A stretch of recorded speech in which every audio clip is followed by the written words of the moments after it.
In October of 2022, Variety published an article with a very shocking headline. It read, "Why DC movies are dying? A look at the box office slump and what comes next." It was written by Rebecca Rubin, and it showed that over the previous 5 years, 4 DC movies had grossed $1 billion or less in worldwide box office returns. 4. For context, Marvel released $7 billion films in the same span. Not only are DC's releases few and far between now, but when they do come out, fans and critics don't care. So why is that? Why aren't people going to see new DC movies? Well, before we get into that, I want you to smash that subscribe button if you haven't already, so you do on my latest videos. Also, I am curious if you think you know what the answer is to this question. Let me know in the comments. But here are some clues. Here's the article from Variety, another article from Forbes, and one more from Business Insider. All 3 sources state the obvious. We all know that Wonder Woman 1984 did UNT perform well because of its day and date HBO Max release, and we all know that the Flash movie wasn't received well due to Ezra Miller's controversies.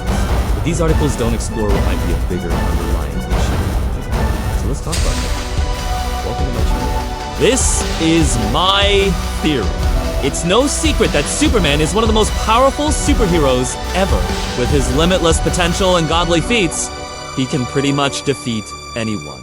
And while the character is a massive cultural icon, the way Superman was portrayed in his first movie actually ended up hurting DC Comics in the long run. Now you're probably thinking, wait a second, how could the most successful comic book movie of all time hurt DC?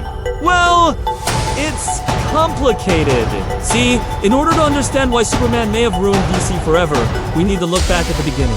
Richard Donner's Superman, released in 1978, changed the film industry. Before Superman, comic book adaptations were considered low-budget B-movies. They had small releases, tiny marketing campaigns, and worst of all, nobody took them seriously.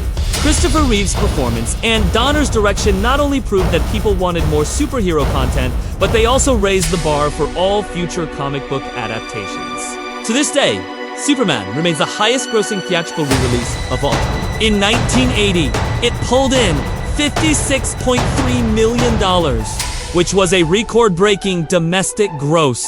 And when you adjust for inflation, that would be nearly $300 million. So what makes Superman so special?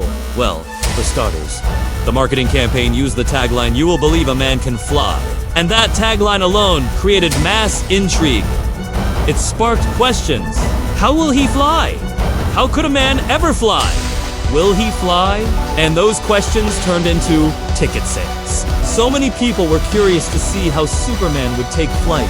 Also, consider the fact that the last time audiences saw a Kryptonian on screen was in the campy 1950s television series Adventures of Superman. No one expected the 1978 version to be realistic, but it still managed to shock and awe audiences. The suit looked real.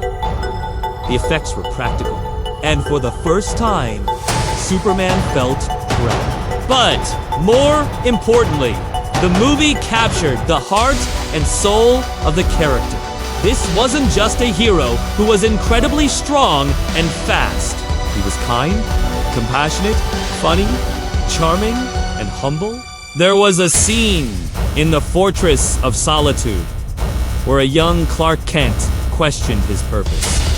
He said, "What good am I doing? All I do is run and jump and lift heavy things. I want to make the world a better place." And then Jor-El says, "You already are, Clark. You have only begun to discover your powers. But as you grow older, you will find that the best way to get rid of a bully is to turn the other cheek. As you get older, you will see that the best revenge is to be unlike him." Superman isn't just about punching bad guys and blowing up planets.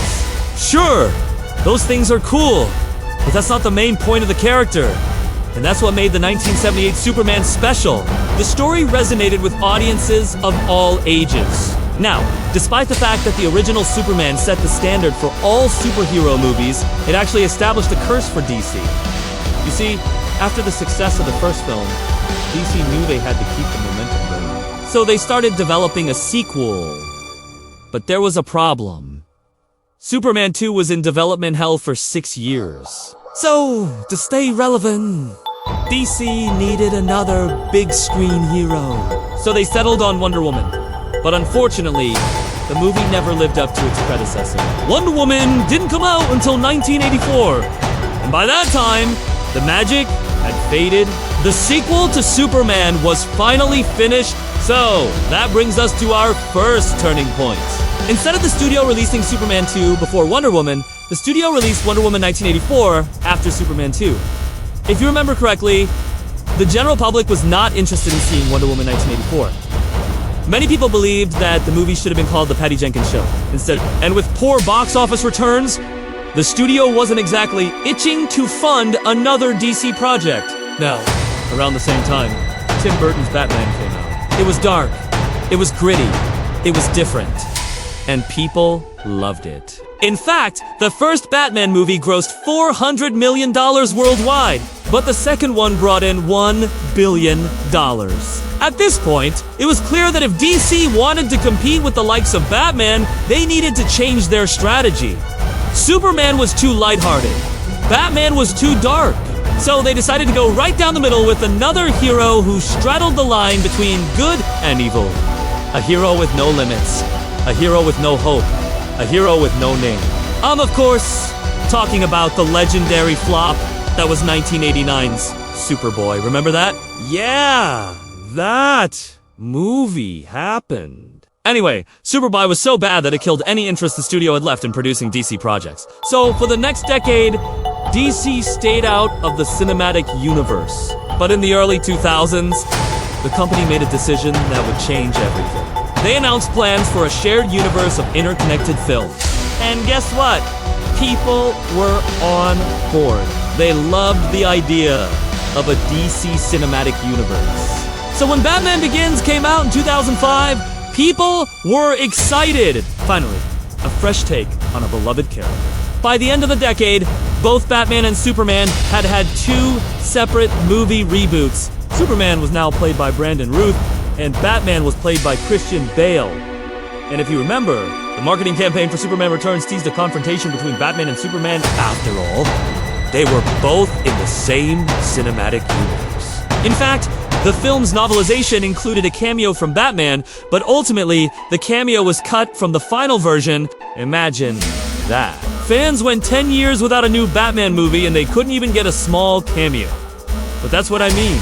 People were willing to wait. They understood that these movies needed time to breathe. Then, in 2011, Christopher Nolan's Dark Knight trilogy came to an end with The Dark Knight Rises. It was a fitting conclusion to a great series, but it left fans wanting more, and that's when Zack Snyder's Man of Steel hit theaters. If you remember, that movie wasn't exactly praised for being a fun Superman movie, but it did kick off the DC, so it provided a bridge between The Dark Knight and the Justice League. But then Batman v Superman came along, and that movie annoyed everyone. And then Suicide Squad came along, and that movie annoyed everyone. And then Wonder Woman came along, and that movie annoyed everyone.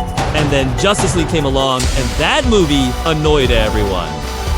And then Shazam came along, and that movie annoyed everyone. And then Birds of Prey came along, and that movie annoyed everyone. And then Wonder Woman 1984 came along, and that movie annoyed everyone. Then the Suicide Squad came along, and that movie annoyed everyone. And then Black Adam came along, and that movie annoyed everyone. The only thing that didn't annoy people was the Batman. Oh, and also Aquaman, I guess, and Peacemaker.